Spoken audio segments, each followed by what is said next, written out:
Pertandingan keras dan penuh drama. Hasil pertandingan Indonesia U23 kontra Thailand U23 di partai semifinal Piala AFF U23 2025. Dihujat supporter Indonesia, sengaja cederai pemain Indonesia.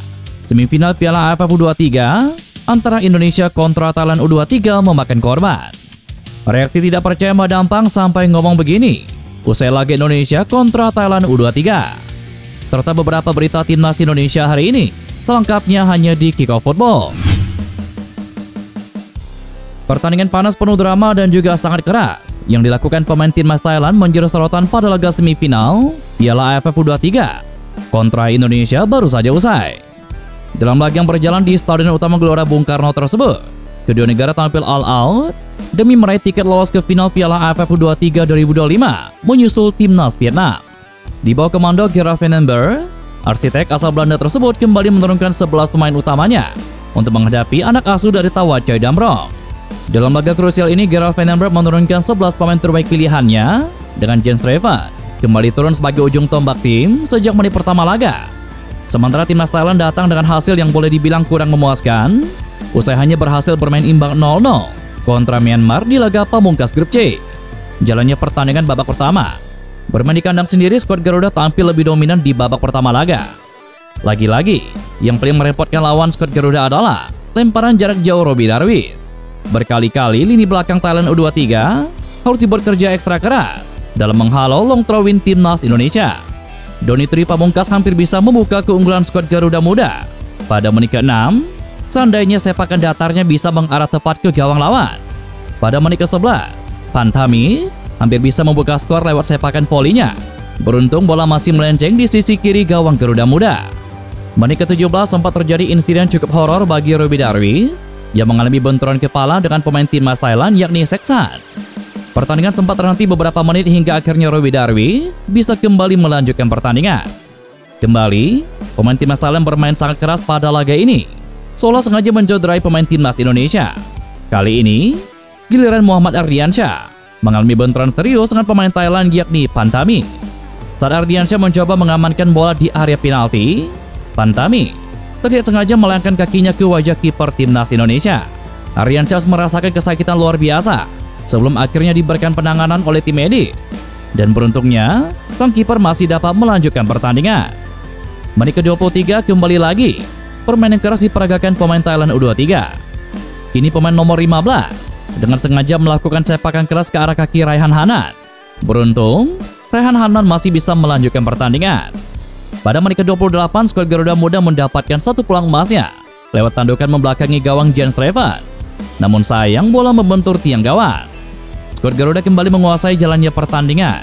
Pada menit ke-38, Kadek Arel hampir saja bisa memanfaatkan kemulut di depan gawang Thailand. Namun bola yang didapatkan Kadek Arel melayang jauh di atas mistar gawang lawan. Menit ke-42, Rahmat Arjuna mendapatkan peluang 99 karat di depan gawang timnas Thailand U23. Lolos dari kawalan dua pemain lawan, Rahmat Arjuna melakukan tendangan ke arah gawang lawan. Namun karena kesigapan kiper timnas Thailand, bola masih bisa diamankan. Hingga akhir babak pertama laga, tidak ada gol tercipta untuk kedua kubu. Skor 0-0 menutup babak pertama. Untuk hasil pertandingan bisa kalian lihat di thumbnail dan juga di deskripsi dalam video ini. Ketum PSSI Erick Thohir menutup pintu bakal menaturalisasi pemain keturunan yang bukan berposisi sebagai striker. Ia menjelaskan di posisi bek hingga gelandang sudah menumpuk sejumlah nama keturunan. Baru-baru ini Erick Thohir buka suara akan menaturalisasi pemain yang berposisi sebagai penyerang. Kemungkinan besar dia adalah Mauro Gilstra. Selain Mauro Gilstra, PSSI belum kepikiran mendatangkan pemain lain buat dinaturalisasi demi memperkuat timnas Indonesia. Bahkan untuk pemain yang bukan striker, Erick menyebut timnas Indonesia belum terlalu membutuhkannya.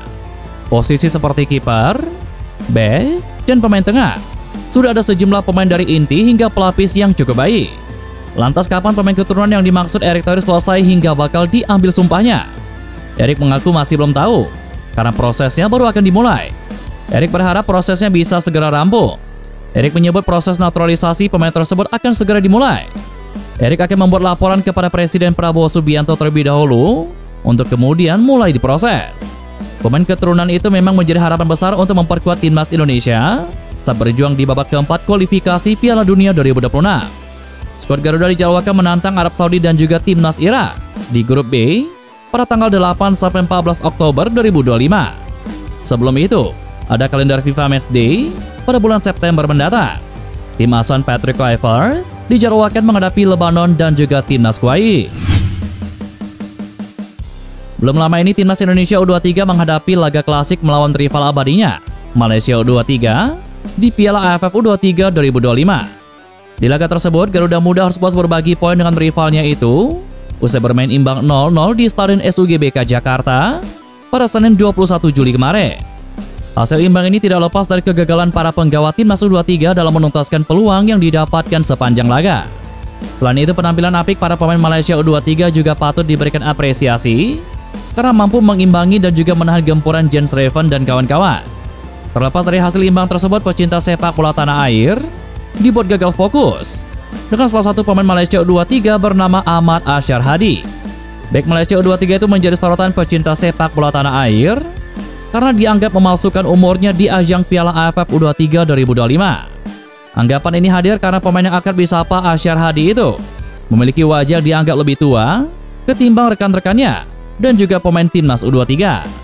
Lantas benarkah jika Ahmad Asyar Hadi telah memalsukan umurnya untuk membela Malaysia U23 di Piala AFF U23?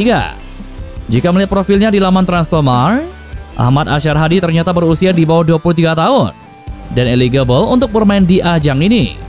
Hal ini lantaran bek milik JDT2 itu tercatat berusia 21 tahun karena lahir pada tanggal 4 September 2023 di Johor, Malaysia. Asyar Hadi berposisikan asli sebagai gelandang bertahan bagi JDT2 di Liga Premier Malaysia atau Liga Kasta Kedua Negeri Jiran. Meski bermain di tim pengembangan, Asyar Hadi beberapa kali menembus tim utama JDT, yakni saat bermain di Piala Malaysia. Terlepas dari usianya dan kiprahnya itu, Asyar Hadi juga menjadi sorotan karena penampilan lugasnya kala mengawal pertahanan Malaysia U23. Salah satu penampilan lugasnya terlihat saat berduel dengan Jens Raven yang berujung pelanggaran dan juga kartu kuning untuk dirinya. Pelanggaran itu dibuat di menit ke-37 saat Asyar Hadi menghentikan laju Raven yang tengah membangun serangan balik. Karena permainan kerasnya tersebut, ia pun mendapatkan cibiran dari pendukung timnas Indonesia U23 yang menyaksikan laga itu. Timnas Malaysia akan menantang Singapura dan juga Palestina pada FIFA Matchday bulan September 2025. Ini menjadi langkah lanjutan setelah Malaysia mundur dari turnamen yang digagas oleh Asosiasi Sepak Bola Asia Tengah beberapa waktu yang lalu. Selain itu, timnas Indonesia juga sempat mengundang Harimau Malaya untuk menjalani uji coba meski akhirnya ditolak. Malaysia memang dalam persiapan jelang kembali bertarung pada ajang kualifikasi Piala Asia 2027. Selain itu, mereka memang ingin kembali memperbaiki ranking FIFA setelah terdampar di posisi 125. Pelatih timnas Malaysia, Peter Klamotski, menjelaskan bulan September akan sangat penting bagi mereka. Ini akan menjadi momen untuk persiapan tim jelang bertarung di kualifikasi Piala Asia.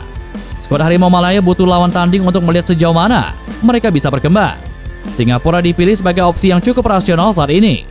Sementara itu, Palestina menjadi tim dengan ranking 98 FIFA, cukup kuat untuk timnas Malaysia. Laga tersebut sekaligus akan dimanfaatkan untuk meningkatkan ranking FIFA mereka saat ini. Selain itu, uji coba akan menjadi sarana bagi supporter memberikan dukungan penuh. Menurutnya butuh kerjasama semua pihak agar bisa mendapatkan prestasi di masa depan. Timnas U23 Indonesia telah memastikan diri untuk bertemu timnas Thailand di babak semifinal AFF U23. Pelatih timnas U23 Indonesia Gerald Van den Berg menunjukkan keberanian menghadapi tantangan tersebut. Pertandingan semifinal ini akan mempertemukan timnas U23 Indonesia dengan juara grup C timnas Thailand yang berhasil meraih 4 poin dalam 2 laga. Thailand memastikan diri lolos ke semifinal Piala AFF setelah bermain imbang 0-0 kontra Myanmar pada Selasa kemarin. Juru taktik asal Belanda, Gerald Van den Berg, senang langkah timnas U23 Indonesia di ASEAN Cup U23 2025 belum selesai. Ia berusaha semaksimal mungkin agar Garuda Muda bisa menjadi juara di turnamen yang dulu bernama Piala AFF U23. Kami bangga, saya dan tim mampu mencapai semifinal. Sekarang kami akan menjalani pertandingan kontra Thailand. Sekarang kami akan bermain di semifinal, kata Gerald Van den Berg. Di sisi lain laga semifinal malam ini, duel diprediksi akan berlangsung sengit. Kedua tim ini memiliki materi pemain yang mumpuni dan kerap diunggulkan sebagai kandidat juara di turnamen Asia Tenggara.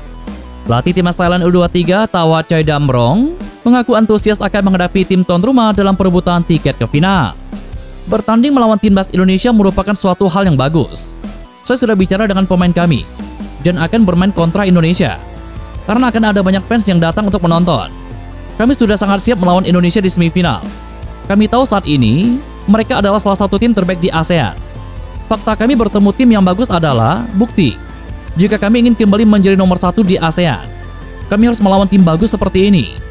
Dari pertandingan ini, dengan potensi yang kami miliki, kami seharusnya bisa bermain lebih baik, kata Tawa Chai Damrong. Dan itulah beberapa berita timnas Indonesia hari ini. Jangan lupa nantikan berita-berita seputar timnas Indonesia selanjutnya hanya di Kickoff Football.